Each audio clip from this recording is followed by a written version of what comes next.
Good morning, everyone. Rami Smith at WTOC for The News Now. This is where we bring you local, regional, national, and sometimes international news just to make sure you're always in the loop. And so we are broadcasting on multiple platforms right now. That includes our website, WTOC.com, the WTOC apps, Amazon Fire, Roku, Twitter, Facebook. There are a lot of different platforms we're on right now. But I want to highlight Facebook because that is where you can say good morning. There are so many of you already. Nikki Nunnery, Lonnie Cribbs, Jessica Vargas giving the emoji for hello. Thank you guys so much for watching. We certainly appreciate you guys. And you can always leave a comment or ask a question. I'll do my very best to answer any questions I see. And if I can't, it's all right. I'll go back in the comment section afterward and get you a link to whatever information you're looking for so that we can better answer your questions. All right, I'm going to start with news out of the Low Country. The reason is because there are some water shutdowns that you need to know about. So Hardeeville residents will be going dry in areas around downtown without water for a few hours this morning. People on Randall Street, Diamond Loop, Barker Drive, Barker Court, Bush Avenue, and Main Street will have their water shut down from 10 a.m., which just started a few minutes ago, until 2 this afternoon. Now, the water shutdown is to allow crews to replace water lines on Barker Court. Local officials are all aware of the water shutdown, and that's why we're also mentioning it to you on various platforms so that no one, hopefully, is caught off guard. Also in the Low Country, residents of Bluffton will have to go without water for a few hours tomorrow. Crews will be shutting off water to Thomas Hayward Street and Bridge Street. That shutdown will once again happen tomorrow from 10 at night until 2 in the morning, so plan ahead. We have both of these scheduled cutoffs on the community tab on our website, WTOC.com. So for those of you in the Low Country, just a heads up on those water shutdowns happening both today and tomorrow. If you have any further questions, you can get more information on our website, WTOC.com. Switching gears into Chatham County and Savannah, the attorney for the family of Ricky Boyd says they're simply tired of waiting for answers in their son's death. The family's attorney, Will Claiborne, is asking the district attorney, Meg Heap, to hand the investigation over to the U.S. Department of Justice and the FBI by 4 o'clock this afternoon.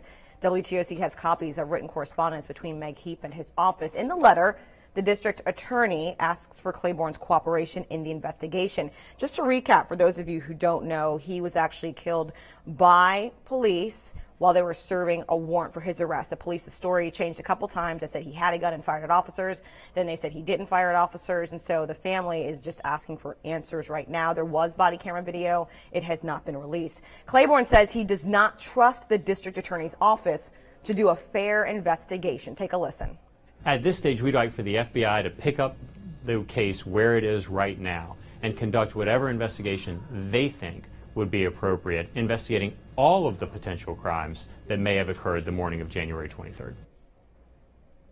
It's not clear what the next step is for the family if Meg Heap's office does not turn the investigation over to the feds. We should also clarify that it's not solely up to the family's discretion where the case is handled. In other local news, of course, who could forget about a week ago when that deadly military plane crash happened in our area? Well, police have now released the 911 calls to that frantic crash. So witnesses report seeing flames and smoke and a lot of stuff, quote unquote, coming out of the sky. There are dozens of calls, and we've listened to quite a few, and they're pretty intense. The calls came in sometimes seconds after the call, sometimes a few minutes after the Puerto Rican Air National Guard C-130 crashed on Highway 21, killing all 9 airmen on board. Take a listen. 911, what's your emergency? Yes, ma'am. I just had a C-130 just take off from the airport, and it just crashed here on 21 right over by Gulfstream Road. Okay, I got flames and smoke everywhere and stuff coming out of the sky. There's a huge black cloud right now. It just, nothing, like, I just looked up and it was going like nose straight down. No one on board survived, but miraculously the aircraft missed hitting any cars, businesses, or people on the ground. The military is continuing to investigate what went wrong. The aging plane was on its way to Tucson to be retired. The Port Wentworth mayor is considering making a memorial to honor the lives of the 9 airmen who died in that crash. Mayor Gary Norton says since our area has a very heavy military presence, a memorial would be an appropriate way to respect and honor the fallen servicemen.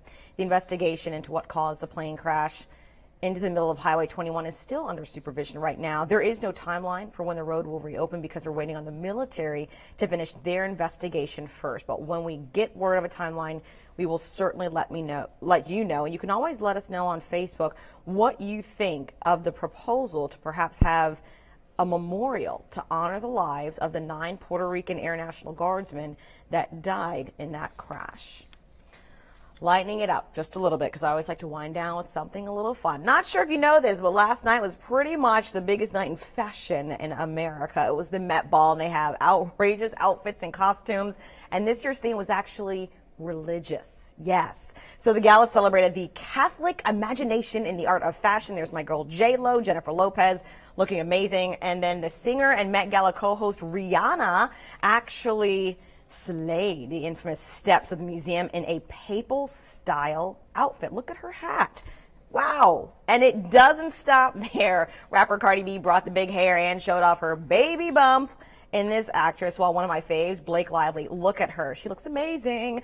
Vogue reports that it took 600 hours to stitch all the beads on her dress, and her train was so long, she actually had to take a party bus to the event. Now, there are a lot more pictures online of these amazing outfits. Some are kind of weird, but you know, you're supposed to push the envelope with this particular event.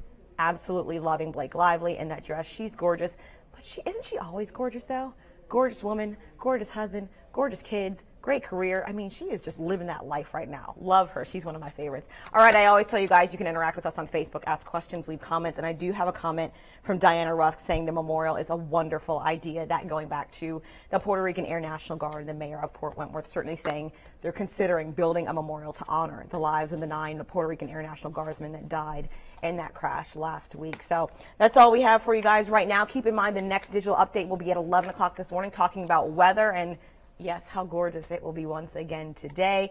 And, of course, any chances of rain that might be in your forecast. As always, you can connect with us online at WTOC.com, as well as our social media pages on Facebook. And me, too. Be my friend if you're watching at Romney Smith TV. Find me on Facebook. I want to connect with you. And, of course, you can always find the station, WTOC. We're at WTOC 11 on Twitter, on Instagram, Facebook, Snapchat, really on all the platforms. So we just appreciate you depending on us for your news. We'll be back at 11 with weather.